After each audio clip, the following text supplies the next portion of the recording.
start by putting it in context and asking a little bit of an atmospheric question. You both assumed office, were elected to your positions in December of 2019. Shortly thereafter, the world changed. We first had the COVID pandemic. Ursula von der Leyen, and both of you actually, did you ever imagine that you would be involved, and we're just talking about COVID now, in such a global upheaval when you first took the job? Of course not. I had no clue what was coming up. Indeed, I came into office in December 2019. Yeah. So I had 90 days, and then the WHO declared the COVID as a global pandemic with all the consequences behind it. I started my mandate with one big priority, and that is the European Green Deal and digitalization. In hindsight, it's still the big topic behind all these crises. But of course, then you have to deal with the pandemic, you have to deal with an atrocious Russian war in Ukraine. So we do not change the direction of travel, but the speed and the challenges, of course, I had no clue what was coming up. And Prime Minister, you came into office also in December 2019, as the youngest Prime Minister in the world at the time. Yes, I'm not sure, am I still the youngest Prime Minister? Sebastian Kurz was some part of this term a Prime Minister, and a bit younger than me, and actually I just visited Austria yesterday, and I can remember the good cooperation that we had. I must say that we didn't know what was happening 2020, 2021, 2022, and the world isn't a very pretty place when looking back and looking present, and also, unfortunately, looking to the future. The global pandemic hit, and it changed our security environment in many ways, and we had to make decisions that we thought that we could not do, but we had to do those. Then the war in Europe, energy crisis, and we are still in the midst of war. And in the future, we are still heading towards our biggest challenges: climate change, loss of biodiversity. And as Ursula said, we have to tackle these problems together. And if you may, Ursula, I want to give a little praise to you. I cannot imagine a better president for the EU Commission during these difficult times. Ursula has been a real power player, and it's been an honor to work with you. Thank you. Thank you. Can I ask you something? I'm going to jump off from the last intervention in the previous panel, which I suppose one can call Global South. And Ambassador, when he opened this conference, said one of the huge challenges, not just for the conference, but for the world and for policy, is to get a much wider public consensus around the world. You heard the Vice President of Colombia essentially questioning the direction of flow.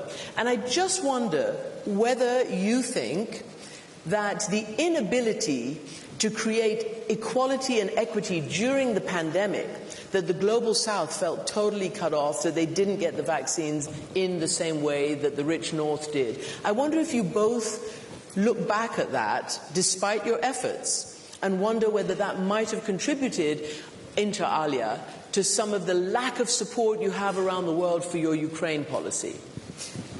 I think, should I start, my dear? Yeah. I think it is important that we're very clear about what this Russian war is. It is about Putin's imperialistic plans. And this is something where all of us, and mainly the Global South, have a very clear idea. It is completely unacceptable.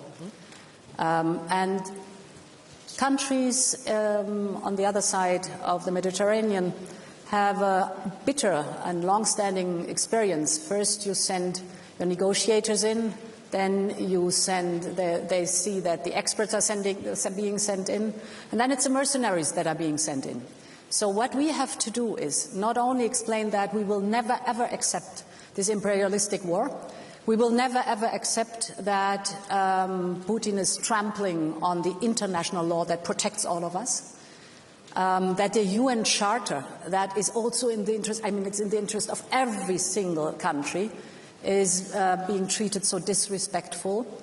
and that we will never accept that today you can send tanks just across the border to invade a country.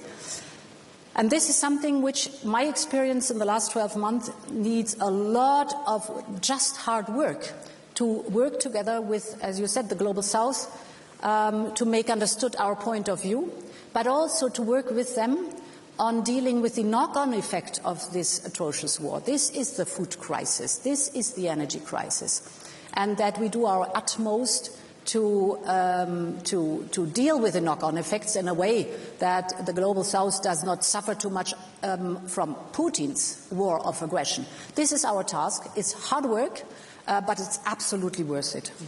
Prime Minister Marin, somebody as cult a hero around the world as President Lula of Brazil also doesn't believe in the intervention that you all have taken in NATO against, as you described, the illegal invasion of one country by a bigger country. So, as Commissioner von der Leyen says, we will never support this. We understand their historic issues. How do you see trying to convince others of the justness of your cause?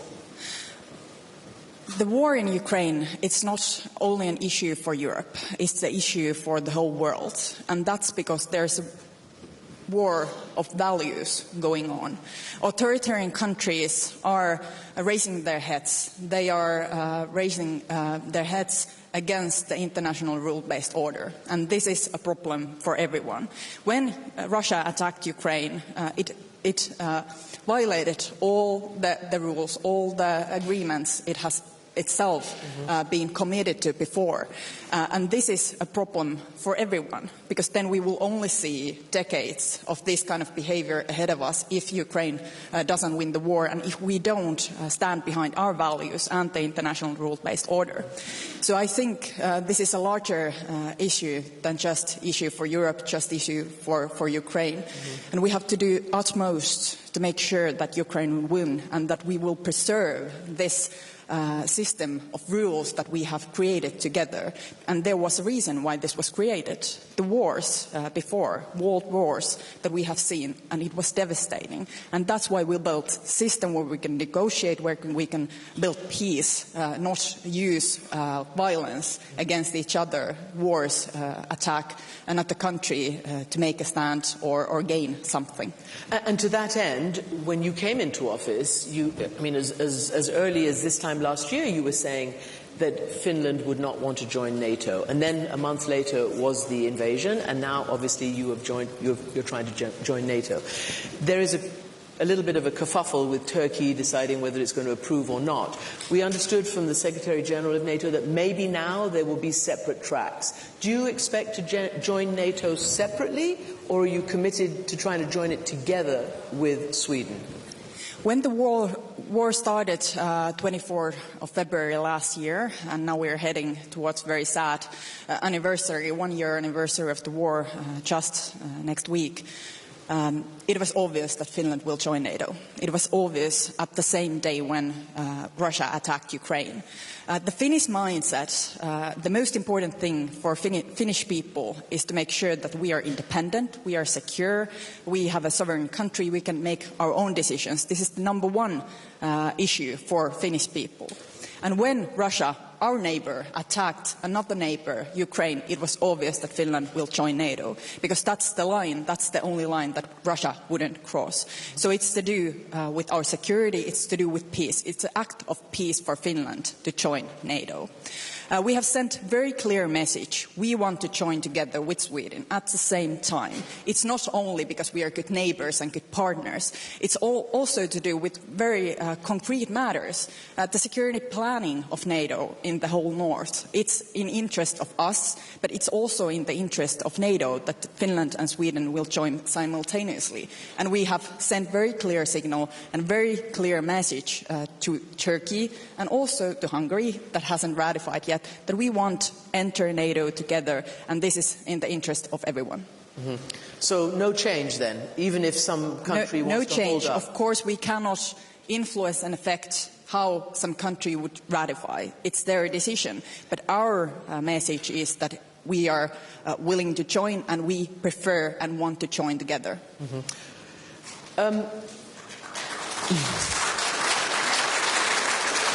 President von der Leyen, you remember very well, this time last year, there was warnings by the United States and the UK that Putin was planning an invasion. Your country, Germany, others, including the president of Ukraine who was sitting here, did not want to accept that that was a reality and basically were trying to say, no, we hope negotiation can work. Anyway, it didn't. But even then you were saying in your speech last year, and you used Ukraine as the cornerstone, you talked about Ukrainians as the new generation, young Ukrainians, of democrats around the world.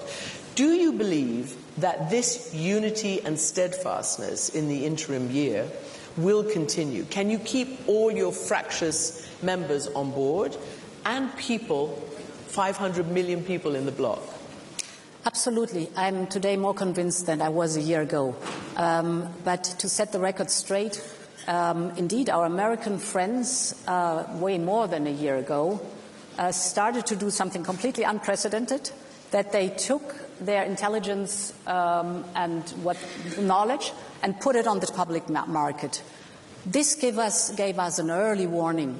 And my cabinet and the Commission started to work with the White House and with the Treasury already in December on potential sanctions in case that Russia would invade Ukraine. Indeed, we all hoped that it would never happen and we would never have to use these sanctions. But it was a tedious work day and night to align our very different trade systems, to develop sanctions that are targeted at advanced technologies and goods that are irreplaceable for Russia, and to be completely synchronized also within the G7. This made it possible that on day 2, day 4, and day 10 of the invasion, we were able to put on the table very heavy sanction packages.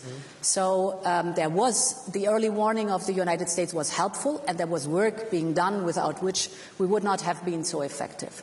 A second point is indeed, for me, really touching, is the fact how Europeans, and I would say democracies, our friends, of course, and allies and partners, have immediately understood that this was serious and it is going to the core of our existence. Of course, we have many issues that we discuss.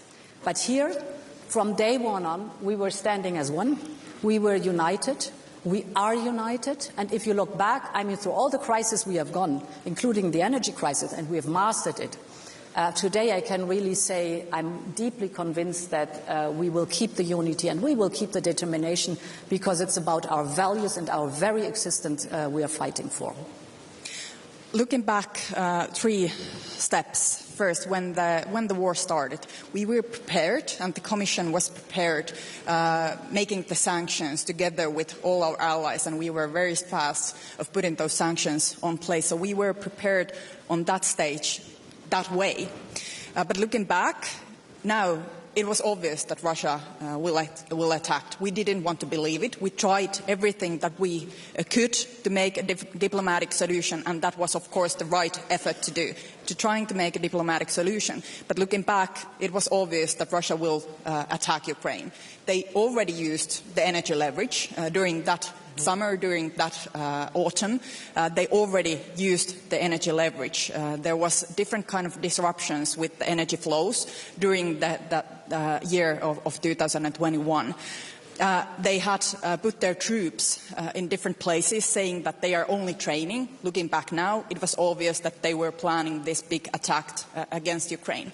And then looking way back to 2014, when the Crimea was invaded, we made a big mistake then. We made a big mistake then together not to react more strongly. If we had acted and reacted more strongly towards the Crimea, then the war wouldn't happen.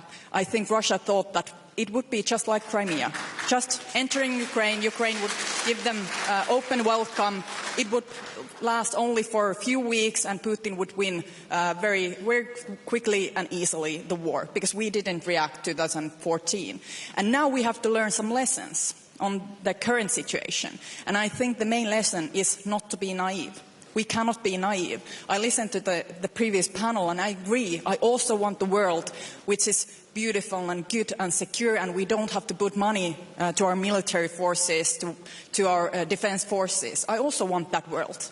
But that world isn't a reality.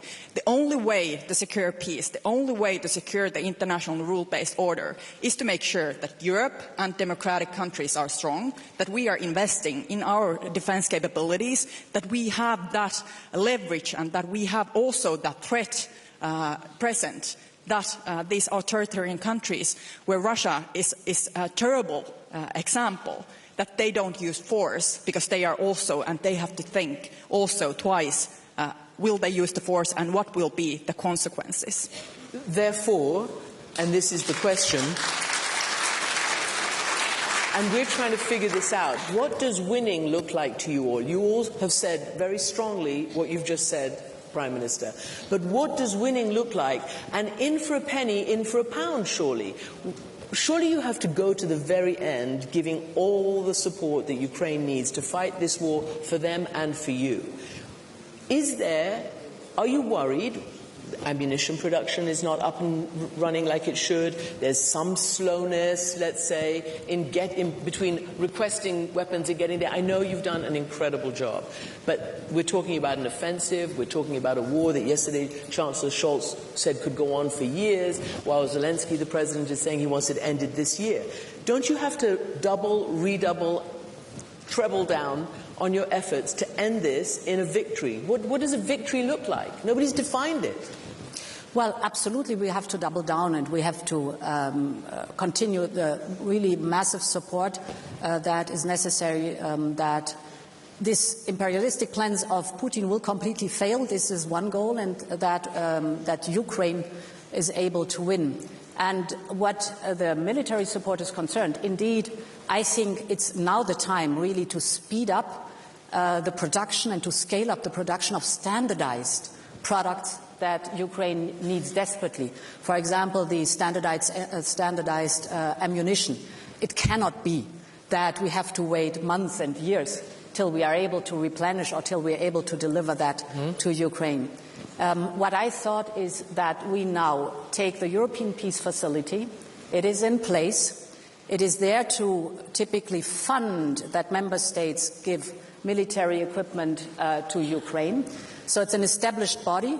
It has a coordination mechanism with Ukraine, and that we convene the defense industry of Europe, and we very clearly ask them, what is it what you need to scale up and to speed up standardized products? I'm not speaking about the highly complex production of specific things, but the standardized products like 155 millimeters artillery, for example.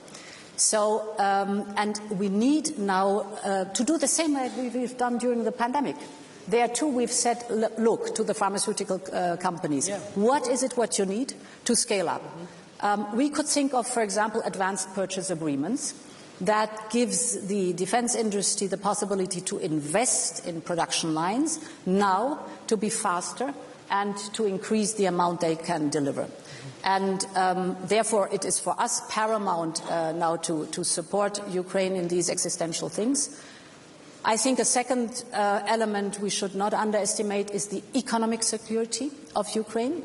Ukraine needs to survive economically. And there, it's good that we now have decided to have a regular budget support for Ukraine, 1.5 billion per month by the European Union. Our American friends are matching that. And I think the international financial institutions should do more for that also. Okay. So it is the time to step up because Ukraine really needs the material to survive. Well, what is a win for Ukraine? That's the Ukrainians to decide. Our only job is to provide all the help that they need. Military help, I fully agree with President von der Leyen that we need to scale up and speed up the production of ammunition and other military equipment very fastly, so that when we give our equipment, our artillery to Ukraine, then we can also replace that and not be vulnerable in the upcoming years. So I totally agree with that. So we have to, of course, give them military aid and also much more heavier weaponry that they have already received, and we have to send a clear message that we will continue this as long as it takes, as long as it's needed. They need financial help, they need humanitarian help, they need help rebuilding already the infrastructure. They are not waiting end of the war and then building Ukraine. They have to build it every day because Russia is attacking all the infrastructure very heavily. So we need to give them help, whatever they need, and it's their job to decide what are the terms that they could agree, what are the victory points that they need to receive.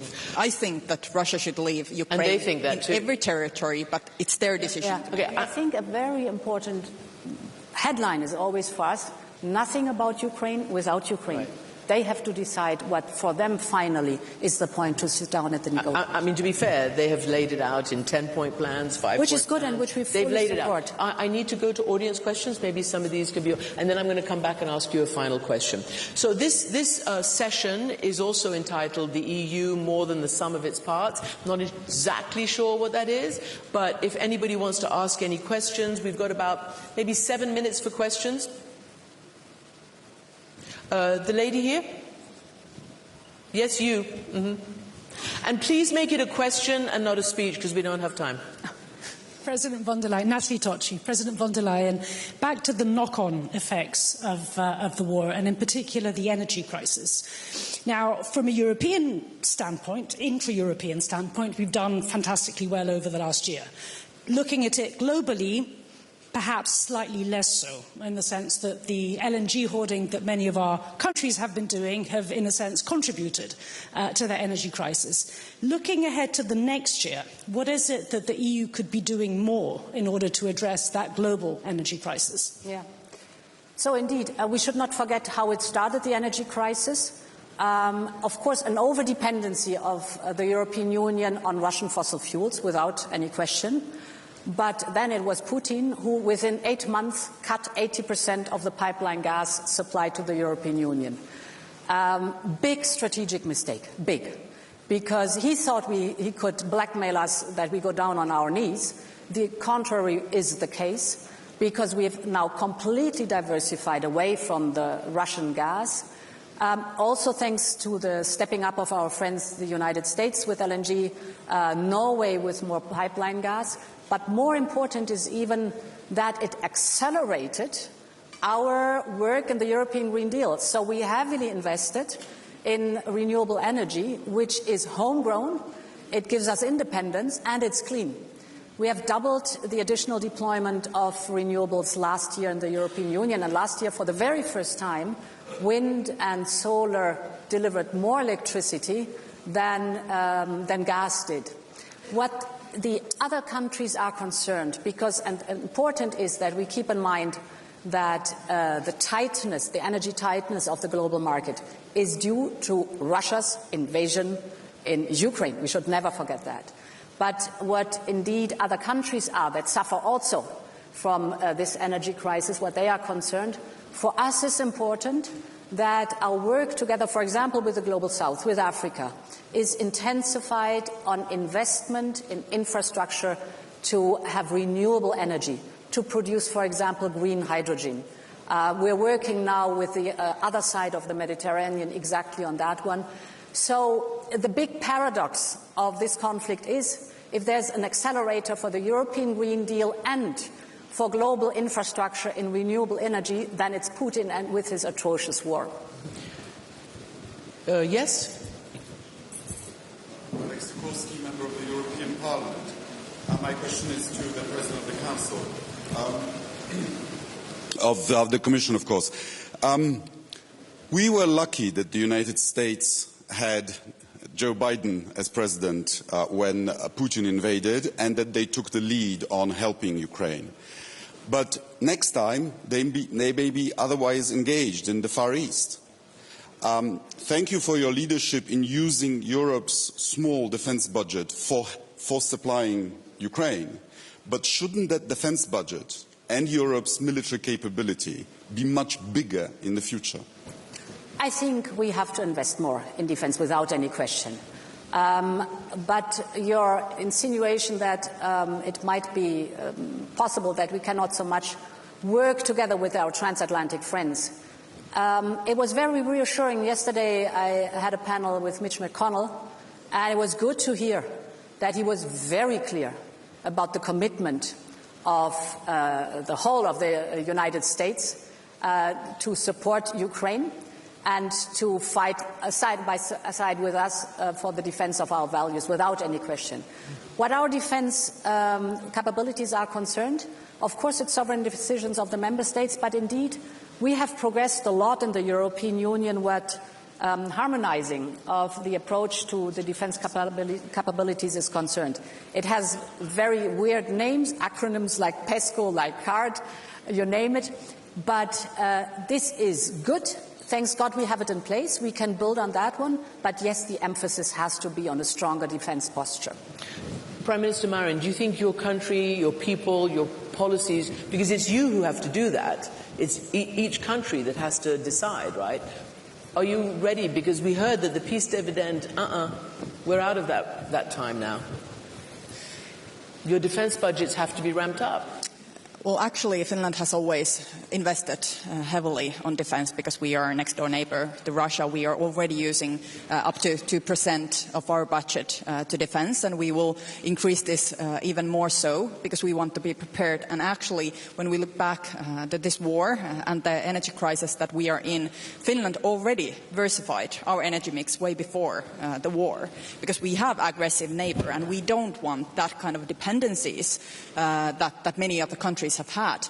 I understand the logic, and it's very logical to build those very close economic connections and ties to try to make sure that the war wouldn't happen, because we have such a close ties. It would be so costly that we couldn't then see these kind of devastating things happening.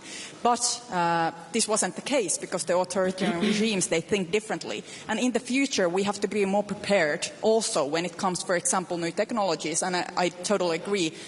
I think United States, they will look towards Asia even more so in the future. And we have to make sure that we are not dependent on those critical matters that we are too dependent now. During the pandemic, we were too dependent on medicine, we were too dependent on medical equipment. On the energy crisis, we are too dependent on Russian fossil fuels. Luckily and thankfully, we have done very much to get rid of those connections. But in the future, the big issue will be new technologies. Technologies, know-how, knowledge. So we have to also invest in our education system, the know-how, the knowledge base, and new technologies that we are not dependent on authoritarian countries from the East, because there might be dark clouds also in that direction. And if we have those connections, if we are too dependent, then we are also we cannot be sure that we are secure in that perspective as well. So our job is to make sure that our citizens, our societies will cope whatever happens in the world. So we have to invest. European Union has to invest, and also member states has to invest more in these critical matters. I would like to, before I go to the audience again, if I get some time, I need to ask you both a question about the 50%. This conference is meant to be, 50% women. Maybe it is, maybe it isn't. You might have just seen, obviously, Jacinda Ardern, hugely popular Prime Minister of New Zealand, resign, citing she hasn't got any more energy in the tank. Nicola Sturgeon, the First Minister of Scotland, resigning. Inter alia, talking about how difficult it is, particularly as a woman, to lead any kind of normal life, as a global leader. I wonder what you both think about that, because you're the first female in this position. You were the first female defense minister in your country. You've experienced sexism. So just briefly, how do you deal with it? What do you think about their stepping down? And how do you encourage women? I know that's a lot, but maybe just a brief sum up, and then I'm going to ask you. Well, first of all, I'm so happy that we live in countries where leaders change. That's a good thing. Yeah. But Prime Minister, that's all good. But if I was targeting this to you, I would ask you, why did you have to apologize for being a human being? You were found dancing. Oh my goodness, how awful. Yeah. And you had to apologize for being a human being. Why? And I have also danced after that, that one time. I think there's a lot to be done when it comes to gender equality. It's very important that we have people from different backgrounds, different genders, but also different backgrounds in decision-making places at the same table making the decisions, because then we have the perspective of everyone. Women are the 50% of the world, so women need to be 50% of the decision-making bodies. I know that Ursula and the Commission is preparing to set a bill for companies to have more women representatives on the boards of companies. I think this is a very important step forward. I think also in the political system we have to make sure that women have the possibilities to step up, to have their voices heard. There are a lot of structures within our political systems that actually prevent women to get those positions, to be heard. Many times it's enough that there's one woman. Look, we have this women here. No problem. We have women here, no problem. But we need more women, and we need really that 50% to make sure that everybody's voices are heard. So, Commissioner, President, why then is it so difficult? Why do you have to tolerate so much backlash, misogyny, everyday sexism, all of that? Well, because there are deep-rooted unconscious biases. But do you think that would discourage or encourage more women to appeal? Well, I can only encourage more women to be on stage, because that's where we belong, in the limelight. And women or men, the one or the others, are not better than the other, but we're different. And that's the point, that we have to, of course, take the share of the power to change this world and to improve this world. And I think for that, I know you've done a lot, we're doing a lot. You need leadership from the top. That is very important. Every man in a top position, every woman in a top position has to influence that there are more women growing up to the top. Of course, it's also a question of infrastructure. So I vividly remember my most difficult time were the first years as a minister with small children.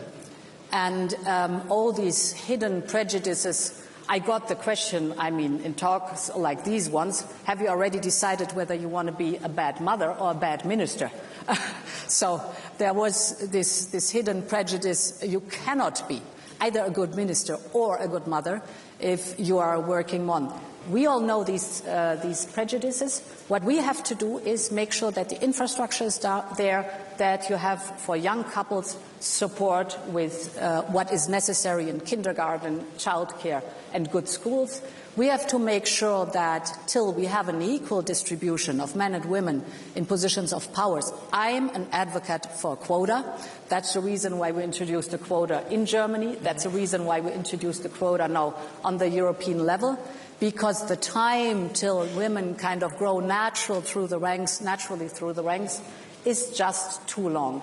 And therefore, still a lot is to do, but I can only recommend to women, hang on there, because we need you, we need your voice, and it's absolutely important that you're there. I must add, thank you, Ursula. I must add, because we are in the Munich Security Conference, I'm so proud that the former Finnish Minister for Defense went to a parental leave. So he did make that decision to went to a parental leave because they had a small child. So it's not only a job for mothers, it's also a job for fathers to take that time to spend it with your child. Even though there's war in Europe, even though Finland is joining NATO, our defense minister Antti Kaikkonen decided that his child is small only once, and he did take that parental leave. And I'm so happy that this is the equality in Finland. One little anecdote, if I may. Okay, they're making me rap, but hurry. Oh, okay. I had decided to have a gender-based college in the Commission, and I have to ask member states to send me candidates. So I told him, you send me a man and a woman, that I can choose my commissioners for the college. You can't imagine the outcry on that one. There were member states who sent me 3 men to choose from. So in the very end, I have my gender-balanced college. So be stubborn and stay on the topic, then you will be successful. Well, 2 great examples. EU Commission President Ursula von der Leyen, Prime Minister of Finland, Sanna Marin, thank you very much for joining.